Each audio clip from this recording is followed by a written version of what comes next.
Hello everyone, welcome to road to defence. I am Payal Chaurasia और आज आज हम पढ़ने वाले हैं नॉन कॉपरेशन मूवमेंट। इससे पहले हम जो तीनों मूवमेंट्स पढ़ चुके हैं अच्छे तरीके से, रॉयल्ट, जलियांवाला बाग इंसिडेंट एंड खिलाफत मूवमेंट। अगर आपने ये तीनों मूवमेंट्स नहीं पढ़े हैं तो मैंने यहाँ Road to Defence YouTube channel पे आपको पढ़ा चुकी हूँ। आप वो जाके ज़रूर देखो, तभी आपको जो है ये पता चलेगा कि जो नॉन कॉपरेशन मूवमेंट का जो बेस कहाँ से तैयार हुआ, उसका पिज़्ज़ा का बेस नहीं, नॉन कॉपरेशन मूवमेंट का बेस कहाँ से तैयार हुआ ये आपको पता चलेगा। कहाँ से एक आउटलाइन, कहाँ से फ्रेमवर्क मिला नॉन कॉपरेशन मूवमेंट को। तो इस तरीके से आप नॉन कॉपरेशन मूवमेंट मतलब कुल मिला के अच्छी तरीके से समझ सकते हो। ओके, तो नॉन कॉपरेशन मूवमेंट का अगर हम शाब्दिक अर्थ निकालें तो वो था असहयोग आंदोलन। ठीक है, असहयोग आंदोलन। अब जो नॉन कॉपरेशन मूवमेंट का जो आइडिया था ना, वो गांधी जी ने एक अपनी बुक, उनकी एक बुक थी हिंद स्वराज। वो मैगजीन्स टाइप्स लिखते थे, तो उनकी एक बुक थी हिंद स्वराज। उसमें उन्होंने कहा था कि जो ब्रिटिशर्स जो हमारे ऊपर रूल कर रहे हैं ना, वो सिर्फ़ और सिर्फ हमारे जो इंडियंस हैं, हमारे सपोर्ट की वजह से वो रूल कर रहे हैं। अब आप मुझे साफ साफ कहोगे कि नहीं, आप गलत बता रहे हो, कि इंडियंस तो बल्कि चाहते थे कि ब्रिटिशर्स से हमें इंडियंस को आज़ादी मिले। तो इंडियंस कैसे साथ दे रहे थे ब्रिटिशर्स का? हाँ, डायरेक्टली इनडायरेक्टली इंडियंस जो है वो ब्रिटिशर्स का साथ दे रहे थे। अब कैसे दे रहे थे? आप जो इंडियंस हैं वो ब्रिटिशर्स के ने जो स्कूल बनाया वहाँ जाके पढ़ रहे हो, तो इंडियंस ने वहाँ पे पढ़ के साथ दिया। जो ब्रिटिशर्स ट्रेड कर रहे हैं, इंडियन जो है उनके साथ ट्रेड कर रहे हैं, वहाँ आपने साथ दिया, वहाँ आपने कोऑपरेट किया। ब्रिटिशर्स जो अपना सामान बेच रहे हैं, वो आप खरीद रहे हो, वहाँ आपने कोऑपरेट करा। ब्रिटिशर्स जो हैं, अगर ब्रिटिशर्स की अगर लाइक आप ब्रिटिशर्स में, आर्मी में, पुलिस में ब्रिटिशर्स को सर्व कर रहे हो, वहाँ आपने कॉपरेट करा ब्रिटिशर्स को। डायरेक्टली इनडायरेक्टली इंडियंस के कॉपरेशन से ही ब्रिटिश सरकार जो है वो थम रह पाई थी इंडिया में, रुक पाई थी इंडिया में, ठहर पाई थी, कुल मिला के ये कहूँ तो। और उसी में जो गांधी जी ने कहा था कि जो इंडियंस ने जो इनकी हिंद स्वराज जो बुक थी, इसमें उन्होंने कहा था कि अगर इंडियंस ने ब्रिटिशर्स का साथ नहीं दिया ना, तो ब्रिटिश सरकार जो है वो कोलैप्स हो जाएगी। अगर इंडियंस ने रिफ्यूज़ कर दिया, मना कर दिया, उनका साथ देने से ब्रिटिशर्स का असहयोग, उनका सहयोग करने से मना कर दिया, नॉन कॉपरेशन ऑपरेट नहीं करा उनके साथ, ब्रिटिशर्स के साथ, तो ब्रिटिश सरकार जो है वो कोलैप्स हो जाएगी बहुत जल्द। तो यही जो गांधी जी का मेन नॉन कॉपरेशन के बारे में आइडिया था। अब आप मुझे एक चीज़ कमेंट सेक्शन में ज़रूर बताना, इससे अभी हम पिछली वीडियो में पढ़कर आ रहे हैं कि जो नॉन कॉपरेशन मूवमेंट के बारे में कौन से सेशन में 1920s में कौन से सेशन में नॉन कॉपरेशन मूवमेंट के बारे में डिस्कशन हुआ था। ये आप मुझे कमेंट सेक्शन में ज़रूर बताना। ओके, जो हमारी ये पूरी ट्रेन है वो यहाँ से ऐसे ऐसे ऐसे ऐसे चलने वाली है। ठीक है, ऐसे। तो हमने देख लिया गांधी जी का जो आइडिया था, गांधी जी का आइडिया क्या था असहयोग आंदोलन के बारे में, नॉन कॉपरेशन मूवमेंट के बारे में। वो हमने देख लिया कि इंडियंस को जो है वो ब्रिटिशर्स का साथ जो है अब नहीं देना है। How should it become a movement? अब ये तो एक आइडिया था, गांधी जी का एक आइडिया था, अब ये मूवमेंट में कैसे बदला वो देखते हैं। गांधी जी ने कहा कि ऐसे नहीं अचानक से हम जाके थोप दें लोगों पे, लो जी नॉन कॉपरेशन मूवमेंट, ऐसा नहीं होता, ऐसे नहीं होना चाहिए। हम इसको अनफोल्ड करेंगे, धीरे धीरे खोलेंगे इसको हम, स्टेजेस बाय स्टेज, हर एक धीरे धीरे सीढ़ी पे चढ़ के ही हम धीरे धीरे एक एक स्टेप बढ़ाएंगे इसकी तरफ, तभी जो है ये नॉन कॉपरेशन मूवमेंट सफल होगा। अब सबसे पहले गांधी जी ने कहा कि जो ब्रिटिशर्स की तरफ से आपको टाइटल्स मिले हुए उसको सरेंडर कर दो। Surrender your titles.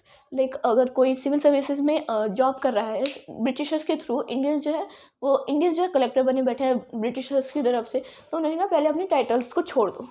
आप जो ब्रिटिशर्स के टाइटल्स लिए बैठे हो उसको छोड़ दो। जैसे रविंद्रनाथ टैगोर की अगर आपको पता हो, तो रविंद्रनाथ टैगोर ने भी ब्रिटिशर्स का टाइटल ले रखा था, गांधी जी के कहने पर उन्होंने छोड़ दिया था, रविंद्रनाथ टैगोर जी ने। ठीक है, तो उसके बाद उन्होंने कहा कि आपने छोड़ तो दिया, सरेंडर कर दिया अपना टाइटल। अब उस धीरे धीरे जो ब्रिटिशर्स का है उसको, उनको अपोज भी करो। ब्रिटिश सरकार की जो भी लाइक सर्विसेज या जो आप सर्व कर रहे हो उन्हें, या फिर आप उनसे ले रहे हो उसको बॉयकॉट करो। अब आप बॉयकॉट किस चीज़ को कर सकते हो? जो चीज़ आप ले रहे हो उसी को तो रिफ्यूज़ कर सकते हो ना, तो उसको रिफ्यूज़ करो। क्या क्या बॉयकॉट करो? सिविल सर्विसेज को, अगर आप सिविल सर्विसेज में जॉब कर रहे हो ब्रिटिशर्स के अंडर, तो उसको बॉयकॉट कर दो। आर्मी को, पुलिस को, आर्मी को लाइक इंडियन जो लोग थे ना वो ब्रिटिशर्स के आर्मी में लगे पड़े थे, तभी जो ब्रिटिशर्स की जो आर्मी थी वो इतनी स्ट्रांग हुई थी। पुलिस फोर्स इतनी सारी ब्रिटिशर्स के पास थी, वो भी कौन थे उस पुलिस फोर्स में? इंडियंस थे। तो उसको बॉयकॉट करो। कोर्ट्स में जो है बहुत बड़े बड़े लॉयर्स, इंडियन लॉयर्स ब्रिटिशर्स के अंडर काम कर रहे थे, उन्होंने कहा कि पहले उसको छोड़ो। ये LC है, लेजिस्लेटिव काउंसिल। लेजिस्लेटिव काउंसिल्स में जो आप ब्रिटिशर्स की तरफ से बैठे हो उसको छोड़ो। स्कूल्स में अगर ब्रिटिशर्स के स्कूल्स में जो है आप जाके पढ़ रहे हो, अपने बच्चों को भेज रहे हो पढ़ाने के लिए, उसको बंद करो। या आप पढ़ाने जा रहे हो तो उसको रोको। और कुछ तो लोग ये क्या करते थे, वो लोग ब्रिटिशर्स के जो गुड्स थे वही खरीदते थे। फॉरेन जाके, विदेश जाके गुड्स खरीद के लाते थे इंडिया में।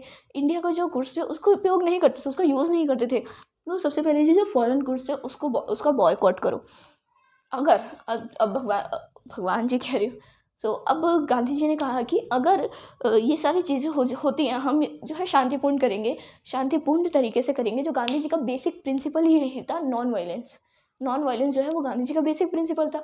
तो गांधी जी ने कहा कि अगर हम शांतिपूर्ण तरीके से ही करते हैं, उसके बाद ब्रिटिशर्स अगर वायलेंस हाथ में लेते हैं, वो इंडियंस में जो है अगर वो शांतिपूर्ण तरीके से अटैक करते हैं, ब्रिटिशर्स रिप्रेस करते हैं, दबाने की कोशिश करते हैं, वो भी हथियारों के थ्रू, तो क्या है, वो सिविल डिसोबीडियंस मूवमेंट लॉन्च करेंगे। जैसे कि हमने पहले भी देखा था, रोआल अटैक के टाइम जो है रोआल सत्याग्रह चल रहा था, तो ब्रिटिशर्स ने खुलेआम गोली चला दी थी। अगर आपने पिछली वीडियो नहीं देखी है तो जाकर पहले देख कर आओ, तभी ये समझ में आएगा। तो उन्होंने कहा कि अगर ब्रिटिशर्स जो हथियार उठाते हैं, वायलेंस उठाते हैं हमारे ऊपर, तो हम क्या है, एक full civil disobedience movement launch कर देंगे। Full civil disobedience movement launch कर देंगे। ये सिविल डिसोबीडियंस मूवमेंट क्या है, इसके बारे में हम आगे पढ़ेंगे। तो गांधी जी ने ये कहा कि इस तरीके से हम मूवमेंट को लॉन्च करेंगे। अब इसके आगे भी ना बहुत सारे चैलेंजेस थे। क्या नॉन कॉपरेशन मूवमेंट के आगे भी बहुत सारे चैलेंजेस थे। तो यहाँ पर कुछ हमारे चैलेंजेस हैं। तो उन्होंने सबसे पहले कहा कि काउंसिल इलेक्शन जो है उसको बॉयकॉट करो। उन्होंने अब इंडियंस का कहना था, इंडियंस को इतनी मुश्किल से तो सरकार में कुछ फैसले लेने का अधिकार मिले, तो हम कैसे अब काउंसिल इलेक्शन देने का हक हम कैसे छोड़ दें। लाइक कुछ लोगों को इंडियंस को अधिकार थे ब्रिटिश सरकार में इलेक्शन देने के लिए, तो ये लोग कह रहे थे कि हम कैसे, थोड़ा सा तो हमें सरकार में पार्टिसिपेट करने का अधिकार मिला, हम वो कैसे छोड़ दें। तो ये एक चैलेंज है। सबसे पहले वो लोग मान नहीं रहे थे।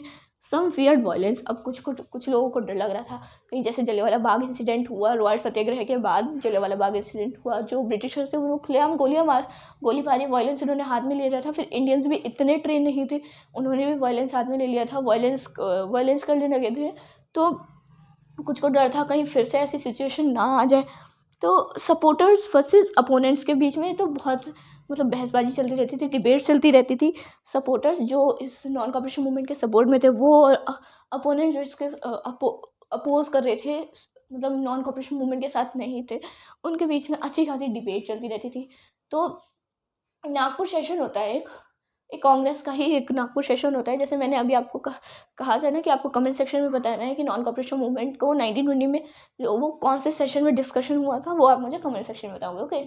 तो ये नागपुर सेशन जो था कांग्रेस का, जो नागपुर सेशन था दिसंबर 1920 में, वहाँ पे फाइनली नॉन कॉपरेशन प्रोग्राम जो था, नॉन कॉपरेशन मूवमेंट था, उसको अडॉप्ट कर लिया गया था। कब? नागपुर सेशन में, कांग्रेस के नागपुर सेशन में दिसंबर 1920 को फाइनली नॉन कॉपरेशन मूवमेंट को, प्रोग्राम को अडॉप्ट कर लिया गया था।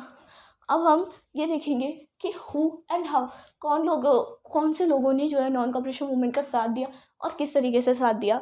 अब हमने खिलाफत मूवमेंट में पढ़ा था, जो मोहम्मद अली और शौकत अली और जो गांधी जी थे ना, ये अलग अलग जगह जा रहे थे और लोगों को बता रहे थे नॉन कॉपरेशन मूवमेंट के बारे में कि आप इसमें पार्टिसिपेट ले सकते हैं। अब वही हम देखने जाएंगे। अब हम देखेंगे कि कौन लोग थे जिन्होंने इसमें पार्टिसिपेट किया और कैसे पार्टिसिपेट किया, ओके।